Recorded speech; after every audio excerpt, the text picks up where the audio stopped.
good years in Indore, 10 years abroad. Came back, much to my delight, and felt very good coming back to India and my own country. I love Indore. Indore is my city. Many of us sitting here would perhaps not have spent so much time in Indore as we have done.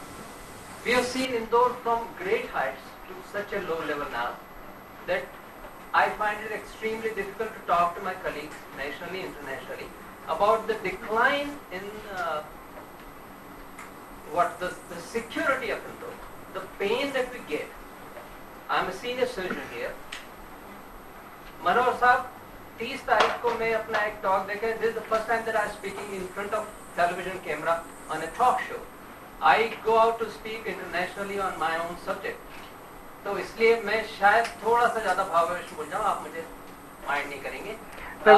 We understand you. You carry on. I do not want to put any aspersions on policing of Indore. That's not my job. 30 तारीख को जब मैं अपना talk खत्म करके हम Thailand से इंदौर आए 30 अप्रैल को, मेरे घर में चौकीदार भी था. मैं रेजिडेंसी एरिया में रहता हूँ, व्हाइट चर्च कॉलोनी में मैं रहता हूँ, नंबर 9 में.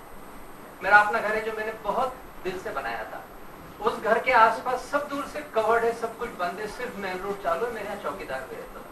30 तारीख को जब मैं घर में घुसा तो नीचे का फ्लोर पर कुछ भी पता नहीं लगा मुझे. हम लोगों ने बैठकर चाय पी, मैं और मेरी वाइफ दोनों रहते हैं. जब मैं ऊपर अपना सामान रखने गया तो I had the shock of my life. I was shaken to the core that my upper floor was absolutely topsy-turvy and perfectly burgled. There's a window on the back of my guest room जो बाहर से कहीं से दिखलाई नहीं पड़ती.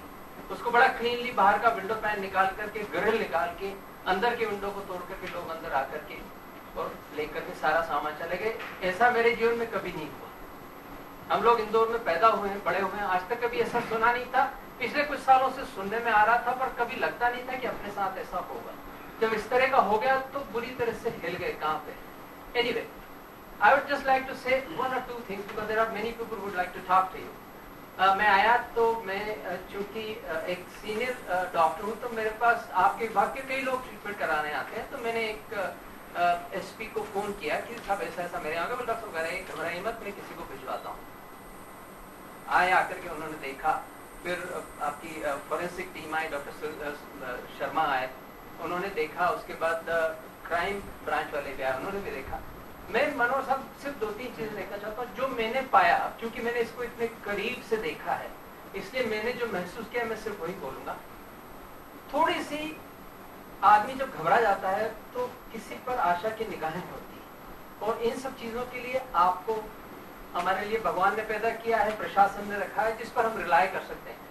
थोड़ा सा जो मैंने पाया वो बड़ी कैजुअल अप्रोच होती है पुलिस की. जब पहली बार वो आती है आपके, वो मुझे रिस्पेक्ट भी करते हैं. बट सबसे पहले कहा जाता है कि डॉक्टर साहब कुछ हो नहीं पाएगा, डॉक्टर साहब इसमें से तो कुछ निकलेगा नहीं, डॉक्टर साहब कोई फिंगरप्रिंट नहीं मिला. We have been, I have spent 10 years abroad and have gone through this thing at multiple occasions. But जो इन्वेस्टिगेशन की रफ्तार होना चाहिए, अभी आज 10 दिन हो गए, पर this much less time. I haven't heard anything despite repeatedly contacting the TI of the area. Okay, it takes time. I understand it takes time. But आपका जो इनिशियल जो पुश होना चाहिए वो देखने को नहीं मिला. I went to see the IG as well. मैं IG को जाकर के भी बोला, पर मुझे कहा कि वो आए जब ऐसा आया, उन्होंने कहा डॉग स्क्वाड को बुलाते हैं. फिर मुझे कहा गया कि साहब वो डॉग तो पिछले 6 महीने से बीमार है. Indore which is growing leaves and bounces, एक डॉग स्क्वाड है वो भी 6 महीने से बीमार है. फिर मुझे कहा गया कि साहब असल में डॉग का जो खाना आता है वो उसका रखवाला खा जाता है तो डॉग बेचारा बीमार हो जाता है. कोशिश करते मतलब ये मैं जो मुझे कहा गया आप लोगों के द्वारा वो बता रहा हूँ, मैंने अपने मन से कुछ नहीं जोड़ा. देन आई आस्क्ड कि और कहाँ से आ सकता है, बोले साहब देवास से आ सकता है. पर वो कोई मतलब नहीं, वो आता है थोड़ा सा सुनकर चला जाएगा. मतलब से मुझे मतलब नहीं, पर मुझे कम से कम कुछ होता हुआ दिखना तो चाहिए. उसका मुझे हर्ट है जो चला गया. आजकल हम लोगों को नींद नहीं आती.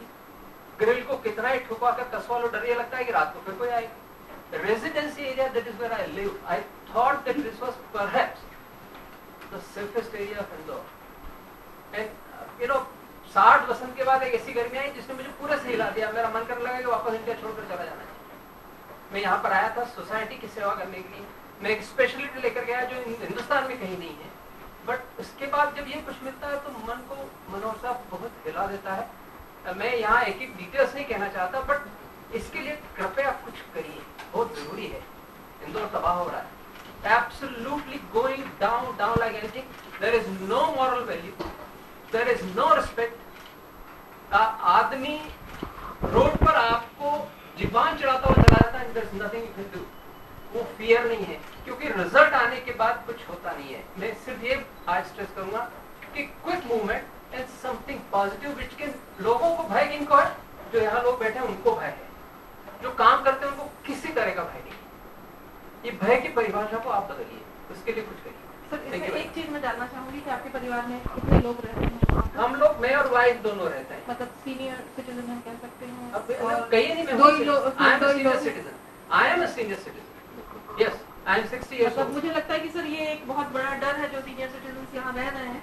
और जैसा सर कह रहे हैं, मैंने ऐसा बहुत लोगों के मुंह से सुना कि हम 2 लोग रहते हैं क्योंकि बच्चे बाहर चले गए हैं, सीनियर सिटीजन हैं, और अब डर लगता है, रात को नींद नहीं आती है। ये एक बहुत बड़ी परेशानी लोगों क्योंकि की। भय को मैंने बहुत करीब से देखा है। मुझे ये लगा जब ये छावड़ा जी का किस्सा हुआ, जो मेरे एक अजीज के बड़े ब्रदर हैं, मुझे लगा कि काश अगर उस समय में होता तो पता नहीं मेरा क्या होता।